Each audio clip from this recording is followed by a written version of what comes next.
بسم اللہ الرحمن الرحیم۔ نبوت مل جانے کے بعد 9 برس تک نبی اکرم صلی اللہ علیہ وسلم مکہ مکرمہ میں تبلیغ فرماتے رہے اور قوم کی ہدایت اور اصلاح کی کوشش فرماتے رہے، لیکن تھوڑی سی جماعت کی سوا جو مسلمان ہو گئی تھی اور تھوڑے سے ایسے لوگوں کے علاوہ جو باوجود مسلمان نہ ہونے کے آپ کی مدد کرتے تھے۔ اکثر کفار مکہ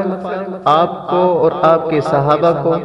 ہر طرح کی تکلیفیں پہنچاتے تھے، مذاق اڑاتے تھے اور جو ہو سکتا تھا اس سے درگزر نہ کرتے تھے۔ حضور اکرم صلی اللہ علیہ وسلم کے چچا ابو طالب بھی انہی نیک دل لوگوں میں تھے جو باوجود مسلمان نہ ہونے کے حضور صلی اللہ علیہ وسلم کی ہر قسم کی مدد فرماتے تھے۔ 10ویں سال میں جب ابو طالب کا بھی انتقال ہو گیا تو کافروں کو اور بھی ہر طرح کھلے مہار اسلام سے روکنے اور مسلمانوں کو تکلیف پہنچانے کا موقع ملا۔ حضور اقدس صلی اللہ علیہ وسلم اس خیال سے طائف تشریف لے گئے کہ وہاں قبیلہ ثقیف کی بڑی جماعت ہے، اگر وہ قبیلہ مسلمان ہو جائے تو مسلمانوں کو ان تکلیفوں سے نجات ملے اور دین کے پھیلنے کی بنیاد پڑ جائے۔ وہاں پہنچ کر قبیلے کے 3 سرداروں سے جو بڑے درجے کے سمجھے جاتے تھے گفتگو فرمائی اور اللہ کے دین کی طرف بلایا اور اللہ کے رسول کی یعنی اپنی مدد کی طرف متوجہ کیا، مگر ان لوگوں نے بجائے اس کے کہ دین کی بات کو قبول کرتے یا کم سے کم عرب کی مشہور مہمان نوازی کے لحاظ سے ایک نووارد مہمان کی خاطر مدارات کرتے صاف جواب دے دیا اور نہایت بے رخی اور بد اخلاقی سے پیش آئے۔ ان لوگوں نے یہ بھی گوارا نہ کیا کہ آپ یہاں قیام فرما لیں۔ جن لوگوں کو سردار سمجھ کر بات کی تھی کہ وہ شریف ہوں گے اور مہذب گفتگو فرمائیں گے، ان میں سے ایک شخص بولا کہ اوہو، آپ ہی کو اللہ نے نبی بنا کر بھیجا ہے۔ دوسرا بولا، اللہ کو تمہارے سوا کوئی اور ملتا ہی نہیں تھا جس کو رسول بنا کر بھیجتے۔ تیسرے نے کہا، میں تجھ سے بات کرنا نہیں چاہتا، اس لیے کہ اگر تو واقعی نبی ہے جیسا کہ دعویٰ ہے تو تیری بات سے انکار کر دینا مصیبت سے خالی نہیں، اور اگر جھوٹ ہے تو میں ایسے شخص سے بات کرنا نہیں چاہتا۔ اس کے بعد ان لوگوں سے نا امید ہو کر حضور اکرم صلی اللہ علیہ وسلم نے اور لوگوں سے بات کرنے کا ارادہ فرمایا کہ آپ تو ہمت اور استقلال کے پہاڑ تھے، مگر کسی نے بھی قبول نہیں کیا، بلکہ بجائے قبول کرنے کے حضور صلی اللہ علیہ وسلم سے کہا کہ ہمارے شہر سے فوراً نکل جاؤ اور جہاں تمہاری چاہت کی جگہ ہو وہاں چلے جاؤ۔ حضور اکرم صلی اللہ علیہ وسلم جب ان سے بالکل مایوس ہو کر واپس ہونے لگے تو ان لوگوں نے شہر کے لڑکوں کو پیچھے لگا دی کہ آپ کا مذاق اڑائیں، تالیاں پیٹیں، پتھر ماریں، حتیٰ کہ آپ صلی اللہ علیہ وسلم کے دونوں جوتے خون کے جاری ہونے سے رنگین ہو گئے۔ حضور اقدس صلی اللہ علیہ وسلم اسی حالت میں واپس ہوئے۔ جب راستے میں ایک جگہ ان شریروں سے اطمینان ہوا تو حضور صلی اللہ علیہ وسلم نے یہ دعا مانگی، اے اللہ، تجھی سے شکایت کرتا ہوں میں اپنی کمزوری اور بے کسی کی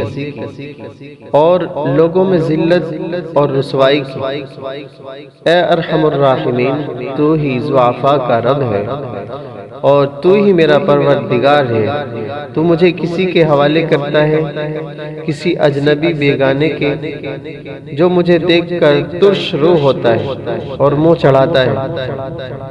یا کہ کسی دشمن کے جس کو تو نے مجھ پر قابو دے دیا۔ اے اللہ، اگر تو مجھ سے ناراض نہیں ہے تو مجھے کسی کی بھی پرواہ نہیں، تیری حفاظت مجھے کافی ہے۔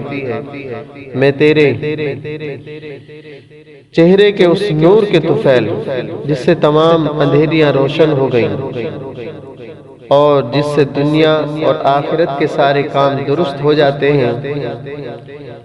اس بات سے پناہ مانگتا ہوں کہ مجھ پر تیرا غصہ ہو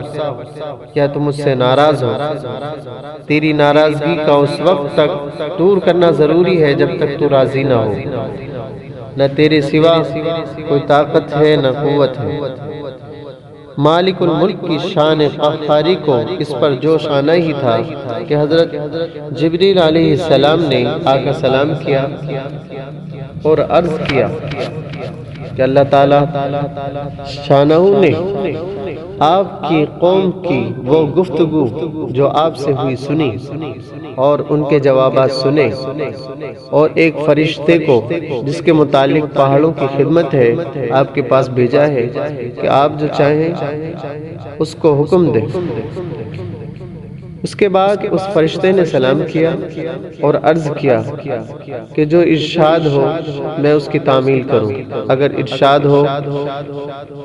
تو دونوں جانب کے پہاڑوں کو ملا دوں جس سے سب درمیان میں کچل جائیں، یا اور جو سزا آپ تجویز فرمائیں۔ حضور صلی اللہ علیہ وسلم کی رحیم و کریم ذات نے جواب دیا کہ میں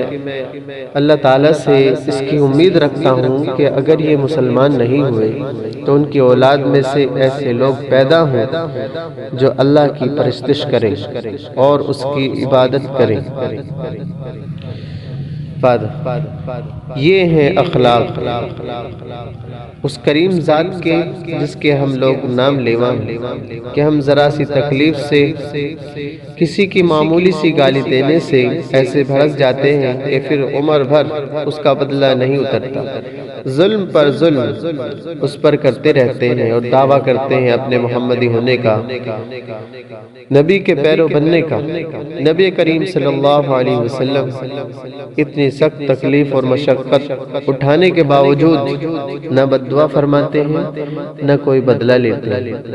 اللہ تبارک تعالیٰ عمل کرنے کی توفیق نصیب فرمائے۔ وما علینا الا البلاغ۔